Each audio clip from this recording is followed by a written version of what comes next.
Sim, o céu existe. Mais lindo lugar. É o Rei Jesus quem mora lá. No céu, nossa canção será amiga das estrelas. Essa canção foi o marco de toda uma geração. Na década de 80 surgiu uma banda que revolucionou a música evangélica brasileira, com seus acordes, com suas batidas, mas antes de ser uma banda que revolucionou a música evangélica brasileira, ela revolucionou a pregação do evangelho. E nós estamos aqui hoje, nessa comunhão entrevista com Eduardo Santos, também conhecido como Duguita, e o meu amigo Guilherme Prachedes. É uma satisfação imensurável, até porque eu fui host desse pessoal. Nós crescemos juntos, eu carregando e eles tocando.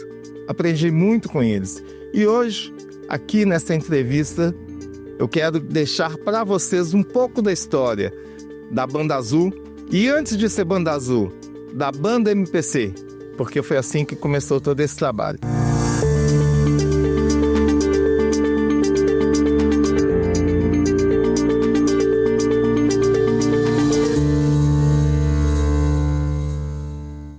Vou começar aqui com o Duguita.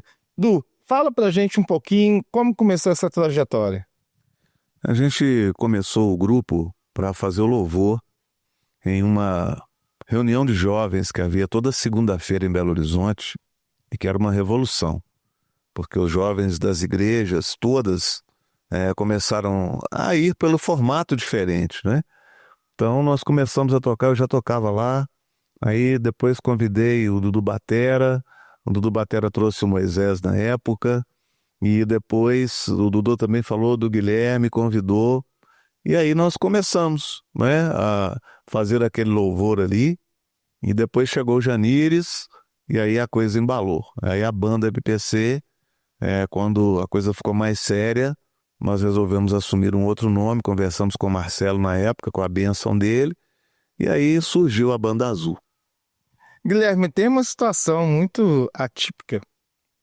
Na sua conversão, tinha alguém da Banda Azul que estava tocando. Como é que é esse negócio? Exatamente. Dia 25 de abril de 1984. Me lembro como se fosse hoje, porque eu era um cara muito preconceituoso em relação ao crente, né, do modo geral. E fui para lá para essa reunião porque estava interessado numa garota que me convidou e tal. E cheguei lá, fiquei de cara, porque pessoal da minha idade, todo mundo descolado, aquele ambiente super descontraído. E a gente sabe que o principal ali é a presença do Espírito de Deus ali. E eis que olho para o palco tocando rock. Falei, que sensacional, uma guitarra. E o cara com a cara séria, assim, tocando uma guitarra. Era esse sujeito aí do Guita. Quase que eu fui embora, mas aí eu falei, não, tudo bem. Tô brincando. E além disso, né, a Banda Azul ela tem um marco, né, um divisor de águas, que se podemos chamar assim, que é a participação do Janires Magalhães Manso. O que significou o Janires para a Banda Azul? O Janires era um camarada que eu nunca conheci ninguém como ele. Eu nunca vi um crente como o Janires. O Janires, você estava perto dele, você sentia a presença de Deus. Ele não admitia brincadeiras, não admitia palavras que não honrassem a Deus. Então a gente tinha que tomar cuidado com o que falava e com o que brincava, porque ele chamava a atenção mesmo. E era uma pessoa assim tão sensacional e tão preocupado com o evangelho, com o avanço do evangelho. Não tinha ambições, tudo que ele ganhava ele dava para os outros. Janires um dia trouxe para mim, e na época para o nosso baixista, ele trouxe lá de Nova York uma estante para o contrabaixo, para a guitarra, trouxe um cabo também diferente, aquelas coisas que não tinha aqui. E a gente estava lá em Brasília, e eu me lembro que chegou o pessoal do Vencedores por Cristo, e o baixista elogiou aquele negócio, porque era diferente. Ele tinha dado para o Moisés, ele pegou a estante, e pegou o cabo e deu pro cara. Aí daí a pouquinho, a gente estava lá, chegou o guitarrista, e elogiou. Eu falei, não senhor, o meu não, esse é meu, você já me deu, pode deixar. Mas ele era assim, não tinha nada, não tinha apego a nada, né? Então assim, foi muito sensacional conviver com o Janires, né? Ver realmente, para mim, era ver a presença de Jesus andando na terra através da santidade que eu vi naquele camarada, sabe? Na preocupação com o evangelho, com a expansão do evangelho. E o Janides parece que sabia, né? Ele não se envolvia, ele não namorava, não se envolvia com nada desse tipo. Não sei, né? No coração dele já havia aquela ideia. E a gente fala, todas as músicas dele praticamente falavam que ele tinha saudade do céu. E aí, papai resolveu, falou, vamos matar essa saudade, vem pra cá, filhão. Tá lá. Ele era super especial, ainda é, né? A gente lembra dele com saudade. Um dia desse fui falar para uns seminaristas aí de um seminário de louvor, uma escola de louvor. E aí eu fui cantar, né, O Espelho nos Olhos, que é a música que a gente considera meio profética dele, né? Porque ele já falava que estava indo embora para outro lugar. Quem disse que eu consegui? Foi começar a cantar e começar a chorar, e aí o pessoal cantou e foi muito legal. O Janides era um crente, entende? A gente vê que era um cara que realmente tinha o Espírito de Deus na vida dele. Eu tive a grande oportunidade, o grande privilégio de conviver, né? Não só com a Amanda Azul, também com o Janides. Vivemos muitas experiências. E eu lembro uma vez que nós estávamos aqui no acampamento, o Janides pegou aquele Ovation que ele tinha, fez uma roda de música ali, né? De repente eram 3, eram 10, eram 20, eram 50, e tinha um monte de gente ali cantando. O Janides era assim, né? Realmente é um cidadão fora da curva, né? Era um cara do céu que ficou um tempo aqui. Mas, Gui, tem uma história interessante também, né, de você, que nós tivemos, né, uma edição do Som do Céu que aconteceu em BH, na Praça do Papa. E aí teve uma tiete lá que depois ela virou mais do que a sua tiete. Eu quero que você me conte esse negócio aí. Foi a nossa primeira participação, não foi, aqui no Som do Céu. E o encerramento, que foi aqui não tinha lona ainda, né, do Seu Melão e tal. E o encerramento foi na Praça do Papa, um evento maravilhoso. Devia ter, sei lá, entre 15 e 20 mil jovens, pessoas na Praça do Papa. E à tarde, a gente passando o som, quando eu desci do palco, uma garota chegou e me pediu um autógrafo. Coisa que nunca tinha acontecido na minha vida. Eu fiquei todo sem graça e tal. Escrevi um versículo na mão dela, né? E depois ela falou assim, poxa, em casa tem um piano, o que você quiser conhecer, enfim. Essa garota, namoramos e hoje ela é minha esposa, né?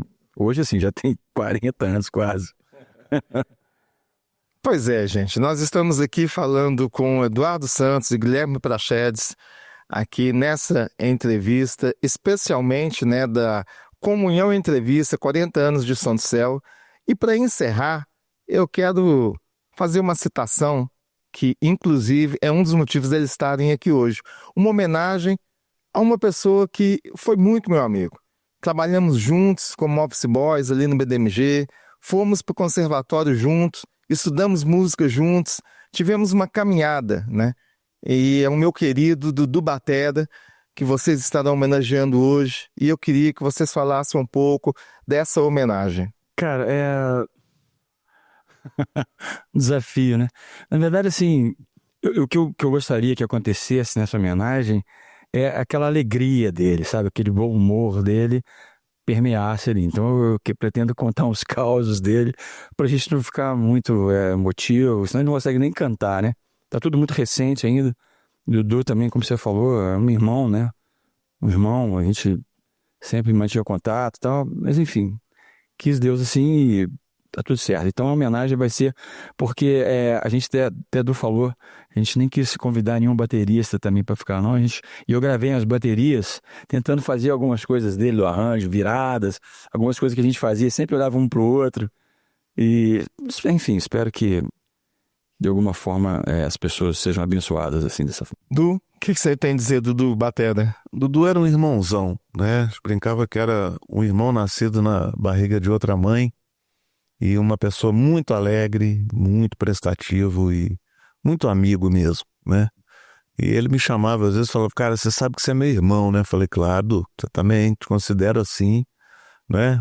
Foram muitos anos, muitas histórias, muitas viagens, muita risada, né? De um outro... Lágrimas também. Muito choro, muita coisa, mas assim, um apoio, né? E muita saudade, né? Estava pensando que esse é o primeiro evento que a gente faz depois que o Dudu partiu, e a gente quer honrar a memória dele, né? por tudo que ele representou, pela família que ele deixou.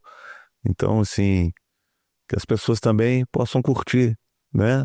O Gui falou, ele tentou copiar as bateras lá, fez o mais parecido lá que deu com o que ele fazia, para homenagear esse irmãozão que o Papai do Céu chamou, tá lá tocando com Janides agora, né? O que nós podemos esperar da Banda Azul daqui para frente? A gente está montando uma dupla, né? Banda e Azul. No caso, sua banda larga, porque 103 quilos. Aí nós vamos começar a ensaiar um repertório. Vou fazer os arranjos das músicas, tudo em sertanejo. Agora vai ser a segunda voz.